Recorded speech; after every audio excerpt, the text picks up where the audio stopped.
मन धागा धागा जोडते नवा. लेखिका मेघना माने यादव.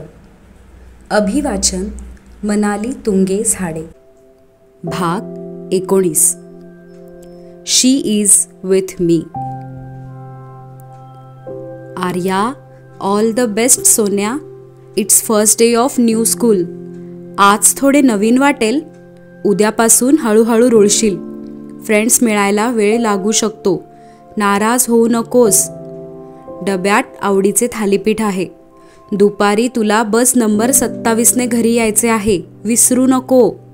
आत्ता मी सोडत आहे कारण पहिला दिवस. उद्यापासून दोन्ही वेळेस बस. तुझी डिव्हिजन 6A आहे. I think 3rd floor. आपण त्या दिवशी पाहिलेली, रिमेंबर? आणि लगेच शिक्षकांना प्रश्न विचारून किंवा फिलॉसॉफी ऐकवून भंडावून सोडू नकोस. आणि मेघा कारमध्ये बसल्या बसल्या आठवतील त्या सर्व सूचना आर्याला देत होती. अरे मम्मा, तू का टेन्शन घेतेयस? Just chill. मी सगळं मॅनेज करते. तू बघच, आज घरी येईपर्यंत एक तरी बेस्ट फ्रेंड मी मिळवतेच. आर्याने कॉलर ताठ करत सांगितले. मेघाला खात्री होती की आर्याचा बोलघेवडा स्वभाव लक्षात घेता तिची आकाशवाणी खरी ठरणार होती. आर्याला शाळेच्या लॉबीमध्ये सोडून ती कारमध्ये बसली आणि आता लॅपटॉप ऑन करून आजच्या टेक्नोसिस मीटिंग्सचे शेड्यूल ठरवू लागली. मनात थोडी धाकधूक होती, पण जे आर्याला सांगितले तेच स्वतःला समजावले. Don't take tension. मी सुप्रीम हाऊसला पोहोचेन तोपर्यंत 8:30 झाले असतील. कुणाला भेटायचे जाऊन? हो, कारण मीटिंग रूम किंवा केबिन अलॉट केली आहे की नाही माहीत नाही. प्रकाश सर आले असतील का? ते 10 वाजताच्या मीटिंगला असणार आहेत असं म्हणाले होते. SWC टीम 9 वाजेपर्यंत पोहोचेल. त्याआधी सेपरेट केबिन मिळाली तर बरं होईल. राजीव त्यांच्या मेलमध्ये म्हणालेले Geeta will help. Yes, Geeta, त्यांची PA. तसे राजीव म्हणालेले की तेही असतील ऑफिसमध्ये. त्यांना भेटायला हवे का? नको, उगाच सकाळी सकाळी त्यांचे दर्शन कशाला. नंतर 10 वाजता मीटिंग आहे, तेव्हा होईलच आमने सामने. गीता, येस, गीतालाच भेटूया. या विचारात असतानाच तिची कार सुप्रीम हाऊस समोर थांबली. लॅपटॉप बंद करून बॅगमध्ये टाकला. एकवार खोलवर श्वास. Megha, don't worry, you can do it, असे म्हणत गाडीचा दरवाजा उघडून बाहेर पडली. Supreme house. ही इमारत साद घालते आहे असे का जाणवते? या जागेशी काहीतरी नाते आहे. आपलीशी वाटते. खूप जुने ऋणानुबंध असल्यासारखी. आता तुझ्याच छायेत पुढचे 6 महिने काढायचे आहेत. Supreme house. Is it my destiny or destination? नेहमीच्या सवयीने सुप्रीम हाऊसच्या पलीकडे दिसणाऱ्या अथांग सागराकडे पाहिले आणि कारमध्ये वाकून लॅपटॉप बॅग उचलत ड्रायव्हर रमेशना गाडी SWC ऑफिसला परत न्या, आता संध्याकाळीच पिकअपला या, हे सांगतच होती की तिच्या कारच्या मागे कार येऊन थांबली. तिने वळून पाहिले तर सिल्वर ग्रे मर्सिडीज. काळजात धस्स झाले, पण क्षणात सावरले. हे देवा, यांना पण आत्ताच यायचे होते. कारचे दार उघडून राजीव बाहेर आला. तिने चमकून त्याच्याकडे पाहिले. काय करावे सुचेना. स्माईल देऊ का? नको, असंही गंभीरराव त्याची दखल घेणार नाहीत. मग गुड मॉर्निंग? नको, जाऊ दे. राजीव असे का बघत आहेत आश्चर्याने? 2 क्षणांपुरती गुंतलेली नजर तिने सोडवली. कारचे दार बंद केले आणि सुप्रीम हाऊसच्या मेन लॉबीच्या दिशेने निघाली. राजीवनेही नेहमीच्या सवयीने लॅपटॉप बॅग उचलून ब्लेझर हातात फोल्ड करून घेतला. ती मेन लॉबीतील रिसेप्शन पाशी पोहोचून व्हिजिटर पास मागणार तेवढ्यात शी इज विथ मी, ओळखीचा धीरगंभीर आवाज मागून आला. राजीव. मेघाने परत वळून पाहिले. ती संभ्रमात त्याच्याकडे पाहून न पाहिल्यासारखे केले, पण तिच्या डोळ्यात आश्चर्य मिश्रित राग तरळलाच. राजीव असे काय म्हणाले? शी इज विथ मी काय? ठीक आहेत ना Rajiv? Good morning sir. Good morning madam. असे म्हणत रिसेप्शनिस्ट अदबीने उभी राहिली. I mean she is working with Supreme on a project. त्याने रिसेप्शनिस्टला नवीन पास बनवण्यापासून अडवले. मिस जोशी, तुमच्या टीमचे व्हिजिटर्स आय कार्ड्स गीताकडे आहेत. You can collect from her. राजीवने शांतपणे सांगितले आणि तिचा जीव भांड्यात पडला. दोघेही लिफ्टच्या दिशेने चालत होते. गुड मॉर्निंग म्हणू का? आता आय कार्ड्सबद्दल राजीव स्वतः बोलले. मग बोलूया का? की जाऊ दे, नको बोलूया. मेघा, फक्त गुड मॉर्निंग तर म्हणायचे आहे. मेघा, बोल पटकन. Good morning miss Joshi. त्यानेच विश केले आणि मेघाने क्षणभर डोळे मिटल्यासारखे केले. Good morning mister Mehra.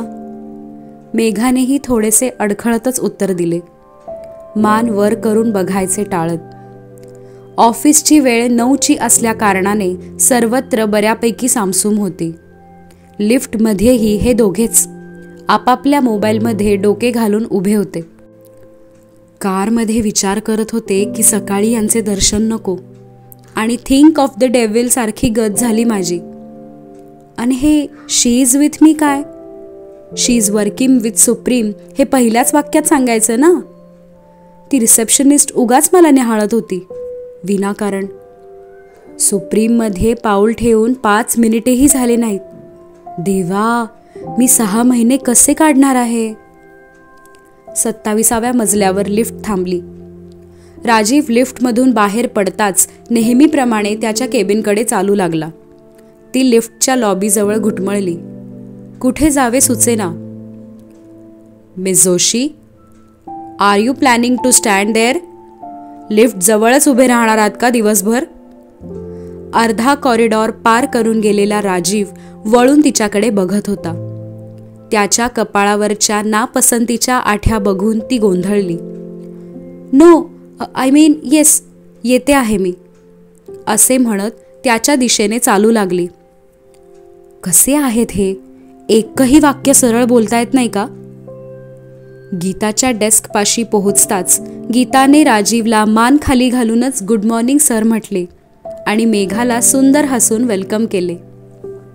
मेघानेही तेवढ्याच उत्साहात तिला उत्तर दिले आणि दोघी त्या होळीच्या दिवसाबद्दल बोलू लागल्या. त्यांची पहिली भेट. राजीव दोघींकडे भुवया आकसूनच बघत होता. अशा बोलत आहेत दोघी जणू वर्षानुवर्षांची मैत्री असावी. फिमेल्स जिथे जातील तिथे गप्पा सुरू. मे बी वेस्टिंग टाईम हा यांच्या लाईफचा मोटो आहे. गीता, तुमचे हे एक्स्ट्रीमली इम्पॉर्टंट डिस्कशन नंतर करता येईल का? उपरोधाने ओथंबलेले राजीवचे शब्द आणि दोघींवर रोखलेली नजर. येस सर, आम्ही काय नंतरही गप्पा मारू शकतो. मेघा मॅम, आपण नंतर बोलूया, चालेल ना? गीताच्या या वाक्यावर मेघाने हसून चेहरा दुसरीकडे वळवला. बिच्चारे राजीव, वैतागले आमच्या 4 वाक्यांच्या गप्पांना. किती ती चिडचिड सकाळी सकाळी. छान हसून बोलावे तर नाही. यांच्या कपाळावर आठ्यांचे साम्राज्य. जाऊ दे, मला थोडेच यांच्याशी बोलायचे. राजीवचे उपरोधिक बोलणे डोक्याच्या अनेक फूट वरून गेलेली गीता आणि हसू दाबून चेहरा शांत ठेवण्याचा असफल प्रयत्न करणारी मेघा. राजीव दोघींकडे आळीपाळीने बघत होता. गीताला माझे सार्कॅस्टिकली बोलणे या जन्मात तरी समजेल अशी आशा करणे निरर्थक. आणि मेघा, तुम्ही हसून एन्जॉय करा. Geeta, miss Joshi and SWC टीमसाठी कोणती केबिन अलॉट केली आहे ते कळाले तर खूप बरे होईल. राजीवचा गंभीर पण थोडासा त्रासलेला स्वर. येस सर, तुमच्या केबिनला लागून जी केबिन आहे that one for Megha ma'am and Prakash सरांच्या केबिन समोर मोठी मीटिंग रूम आहे, तिथे टीम बसू शकते. चालेल ना सर? गीताने केबिनकडे हात केला. ओके, राजीव म्हणाला. नो, मेघा म्हणाली. दोघांच्या अशा विरुद्ध उत्तरावर गीता एकदा राजीवकडे आणि एकदा मेघाकडे पाहत होती. नक्की कुणाचे ऐकावे या विचारात. मेघाचा नकार ऐकून राजीवच्या चेहऱ्यावरही बारीकसे हसू येता येता राहिले. आय मीन, ही पण ठीकच वाटत आहे, बट असे वेगवेगळे नको. मी माझ्या टीमसोबतच बसते. I don't need separate cabin. ती दुसरी मोठी मीटिंग रूम आहे, तीच बघूया. Geeta, you can help me right? तिने आपल्या परीने मार्ग शोधून काढला. तो ओके म्हणत केबिनमध्ये निघून गेला.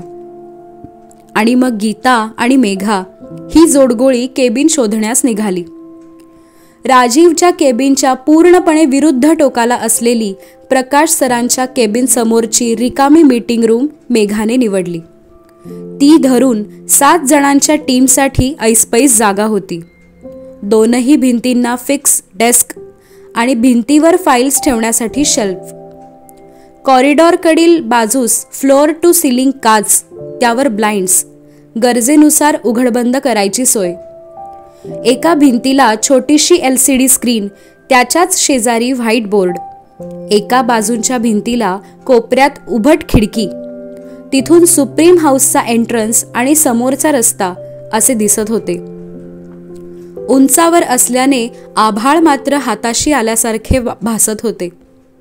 सुप्रीम प्रोजेक्टची गगनभरारी घेण्यास ती सज्ज होती.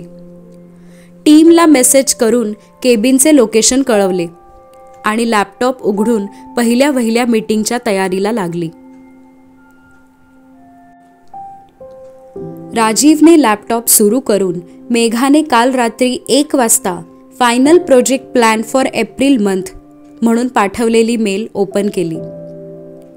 मेघा, 8:30ला सुप्रीम हाऊसला पोहोचलात. सरप्रायझिंग. पंक्च्युअल का over enthu? I think over punctual. म्हणून आश्चर्य वाटले तुम्हाला लवकर बघून, पण तुमच्या कपाळावर आठ्या मला पाहून. शी इज विथ मी असे म्हणायला नको होते, पटकन तोंडातून निघून गेले. Sorry for that. Good morning म्हणावे की नाही या कन्फ्युजनमध्ये होतात तुम्ही. तुमचा चेहरा खूप ट्रान्सपरंट आहे, मनातले सगळे काही उमटते त्याच्यावर, म्हणून तुमचा प्रॉब्लेम मीच सोडवला. आजची गुड मॉर्निंग माझ्याकडून. गीताला छान हसून विश केलेत तुम्ही. मग तो तुमचा गोंधळलेला, त्रासलेला, चिडलेला, विचारात अडकलेला चेहरा माझ्यासमोरच असतो असे वाटते. तुम्ही VP आहात म्हणून मी तुमच्यासाठी सेपरेट केबिन अरेंज करायला सांगितलेले आणि तुम्ही टीमसोबत बसणार असे ठरवले. Megha, you are different. Separate cabin नाकारलीत. You never cease to amaze me. नेहमीच अचंबित करता मला. असो, भेटूया 5 मिनिटात. All the best. स्वतःला विचारातून सोडवत तिच्या फायनल प्रोजेक्ट प्लॅनच्या मेलला रिप्लाय केला. Need to discuss some changes. See you in 5 minutes. आणि तिची रिॲक्शन विचार करून चेहऱ्यावर हसू आले. राजीवचा प्रोजेक्ट प्लॅनच्या मेलला आलेला रिप्लाय मेघाच्या लॅपटॉपवर अणुबॉम्बसारखा आदळला. चेंजेस? पुन्हा? काय मस्करी आहे का? काल रात्री 1 वाजता प्लॅन फायनल केलाय आणि ती रागात राजीवच्या केबिनचा फोन नंबर प्रेस करणार तेवढ्यात त्याने अचानक तिच्या रूमचे दार उघडले आणि तिने उचललेला रिसिव्हर हातातून घरंगळला. रिसिव्हरकडे रागात बघत तो परत जागेवर ठेवला. जवळजवळ आपटलाच.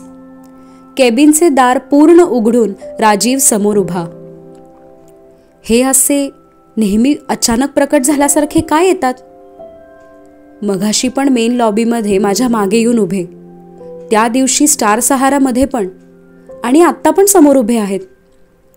तिचे बारीक होऊन त्याच्यावर रोखलेले डोळे आणि कपाळावरच्या आकसलेल्या रेषा येणाऱ्या प्रलयाची सूचना देत होत्या. आय होप ही केबिन तुमच्या एक्सपेक्टेशनप्रमाणे आहे. राजीवने आत येत केबिनवर नजर फिरवत निरीक्षण केले. एक खुर्ची ओढून मेघाच्या डेस्क समोर बसला. ती अजूनही शांतच होती, वादळापूर्वीची शांतता. एक क्षण त्याच्याकडे रागात बघत, एक क्षण लॅपटॉपवरील त्याच्या मेलकडे बघत होती. So should we start? करूया का सुरुवात? त्याने पुन्हा विचारले. Mister Mehra, is it some kind of a joke? ही काय थट्टा आहे? तिने त्याच्याकडे एकवार बघितले आणि लॅपटॉपवर नजर स्थिर केली.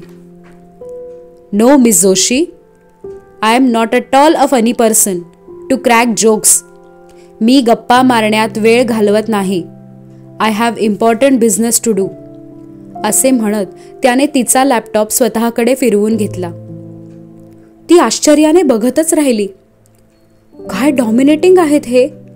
माझा लॅपटॉप सरळ सरळ न विचारता घेतला. मेहरागिरी. अन एका क्षणात प्रोजेक्ट प्लॅनची फाईल समोरच्या LCD स्क्रीनवर झळकली. तिने 2-3 खोलवर श्वास घेत स्वतःला समजावले. Megha, cool down. First discussion आहे, शांत हो. बोला, काय चेंजेस आहेत? असे म्हणत ती उभी राहिली आणि स्क्रीनकडे पाहू लागली. Technosys takeover document and term sheet 26 April ऐवजी 25 एप्रिलला सबमिट होईल. 26 आणि 27 April I am not in Supreme house. I will be travelling. त्याने शांत स्वरात सांगितले. Are you serious? तुम्हाला समजताय ना की तुम्ही काय सजेस्ट करत आहात? Yes miss Joshi, I am serious. त्याने स्क्रीनकडे पाहत उत्तर दिले. तिचा रागाने तिळपापड होत होता आणि तो मात्र शांतपणे तिच्यासमोर बसलेला होता. किती निवांत बसले आहेत. काय पण ती हाताची घडी आणि डावा पाय उजव्या पायावर विराजमान. Typical businessman style, but suits him. हे खुर्चीत बसले तरी उंचच दिसतात. तरी बरे बसलेले आहेत. उभे राहिले तर माझ्या मानेची वाट. मिस्टर मेहरा, हा प्रोजेक्ट प्लॅन किती टाईट टाईमलाईन्समध्ये ॲडजस्ट झाला आहे याची कल्पना तरी आहे का तुम्हाला? एक दिवशी 3 ते 4 महत्त्वाचे रिपोर्ट पूर्ण करण्याच्या डेडलाईन्स आहेत. सकाळी 9 ते रात्री 8 या वेळात टाईमलाईन्स ॲडजस्ट करूनही आय एम शुअर की सर्व टीम मेंबर्स लेट नाईट काम करणार आहोत. 28 एप्रिलला टेक्नोसिस आपल्याला कन्फर्मेशन देणार या विचाराने आपण final quotation with all terms and conditions त्याच्या 2 दिवस आधी म्हणजे 26 एप्रिलला सबमिट करणार असे ठरले. सो टेक्नोसिसला विचार करण्यासाठी 27चा एक दिवस मिळेल. And now you are telling me की तुम्ही आपल्या सबमिशनची डेट चेंज करत आहात. कामाचा एक दिवस कमी करत आहात. मिस जोशी, हे सर्व मला आधीच माहिती आहे. व्हाय आर यू रिपीटिंग इट? मग हे शक्य नाही हेही माहीत नाही का? तिचा स्वर बऱ्यापैकी त्रासिक झालेला. अशक्य असे काहीही नसते. राजीवने हाताची घडी घालून तिच्याकडे रोखून बघितले. No philosophy please. मेघाच्या या वाक्यावर राजीवच्या भुवया उंचावल्या. त्याचा राग येऊनही तिने स्वतःला सावरले. आणि अचानक तुम्ही 26 आणि 27ला कुठे जात आहात? तिच्या आवाजात उपरोध. My travel plans are none of your business. मी मुंबईत असणार नाही ही एवढी माहिती पुष्कळ आहे. त्याचा रुक्ष स्वर. हे पहा मिस्टर मेहरा, तुम्हाला हवे तिथे तुम्ही ट्रॅव्हल करा. मला काहीही देणे घेणे नाही. पण ओव्हरसीज प्लॅन असे एका रात्रीत ठरत नाही ना. आणि जर तुम्हाला आधीच माहिती होते तर कालच सांगायचे. हे रिवर्क झाले नसते. ती स्क्रीनकडे बघून विचारात की कसे काय आता हे ॲडजस्ट करायचे. माझे प्लॅन्स कुठल्याही क्षणी बदलू शकतात. आवाजात किंचित अहंकार डोकावलेला. मग मी काय पूर्ण महिना तुमच्या बदललेल्या प्लॅन्सना ॲडजस्ट करेत या प्रोजेक्टच्या टाईमलाईन्स बदलत बसू का? दुसरे काही काम नाही का माझ्याकडे? You are project leader. Project plan flexible ठेवण्याची जबाबदारी तुमची आहे. मला माहीत आहे की मी प्रोजेक्ट लीडर आहे. No need to remind again and again. आणि तुम्ही फ्लेक्झिबिलिटीबद्दल म्हणाल तर ते तेव्हाच शक्य आहे जिथे हातात काही वेळ शिल्लक असेल. इथे बॅक टू बॅक टाईमलाईन्स आहेत. कुठे ॲडजस्ट करू मी? That's your problem. तुम्ही विचारले म्हणून सांगतो. 26-27 एप्रिलला मी रियाधला जाणार आहे. This petrochemical deal is important for Supreme. Rajiv उजव्या पायावर ठेवलेला डावा पाय हलवत म्हणाला. हात अजूनही घडीत बांधलेले, तीक्ष्ण नजर तिच्यावर रोखलेली. आणि मग तुमच्यासाठी टेक्नोसिस महत्वाचे नाही? तिचा प्रतिप्रश्न. राजीव ओठाचा उजवा कोपरा दुमडत किंचित हसला. मिस जोशी, संपूर्ण सुप्रीमच माझ्यासाठी महत्वाचे आहे. तो पुढे काही म्हणणार तेवढ्यात मेघाच्या टीममधील अक्षय, सिनियर मॅनेजरने केबिनचे दार उघडले. नॉक न करता सरळ दार उघडल्यामुळे राजीवने त्याच्याकडे रागीट कटाक्ष टाकला. गिव्ह अस 5 मिनिट्स असे कडक शब्दात सांगत त्याला बाहेरच थांबण्याचा इशारा केला. राजीवच्या आवाजातील जरब ऐकूनच अक्षय एकवार मेघाकडे बघत दार बंद करून निघून गेला. मी सांगितले तसे चेंजेस करून मला प्लॅन पाठवा, असे म्हणत तो उभा. आत्ता लगेच? पूर्ण महिन्याचे प्लॅनिंग चेंज करायचे आहे. 70-80 रिपोर्ट्सच्या टाइमलाईन्स बदलायच्या आहेत. वेळ लागेल, तिनेही ठणकावून सांगितले. टेक 20 मिनिट्स असे म्हणत त्याने मोबाईलमध्ये मेल चेक करण्यास सुरुवात केली. फक्त 20 मिनिट्स? तुम्हीच म्हणालात मिस जोशी, आपल्याकडे वेळ फार कमी आहे. See you in 20 minutes, my cabin. ती पुढे काही बोलणार त्याआधी तो केबिन बाहेर पडलेला. बाहेर उभ्या असणाऱ्या अक्षयने त्याला गुड मॉर्निंग विश केले. राजीवने काहीही न बोलता फक्त मान डोलावून त्याच्या गुड मॉर्निंगचे उत्तर दिले. Mister Mehra, this is not fair. मला समजत नाही, तुम्ही मुद्दाम करता का हे सगळं? To irritate me? पण मी पण हार मानणाऱ्यातील नाही. तुम्ही शेर असाल तर मी 1.25 शेर आहे. समजेलच तुम्हाला. मेघा जोशी से पंगा मत लेना.